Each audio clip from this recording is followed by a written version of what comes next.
infancy of the business, I'm also reminded that we must take stock of, I think, one of the biggest challenges that I'm dealing with day to day is the realities of living in a world where social media directs and commands a disproportionate amount of attention, focus, and risk than we've ever had to deal with in the financial services industry before, or in any industry for that matter. We were joking a little bit earlier about England and so forth, but kudos to the FCA for at least taking a harder, clearer stance about social media influencers.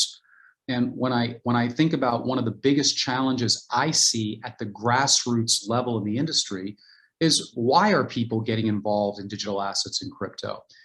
Because of the influence of social media and technology.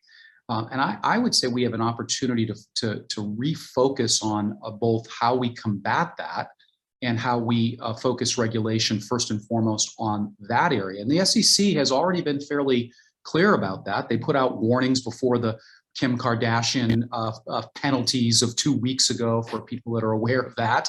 They were already alerting anybody who reads SEC newsletters that, hey, we're seeing that this is increasing in its frequency. So that's one thing that we really need to wrap around. And then the other is, if we truly want to get ahead, if we truly believe that the future is digital in however it evolves into, and I'm not saying that we shouldn't use a 1940s a citrus grove in Florida standard, the Howey Test, to determine what's a security and what isn't.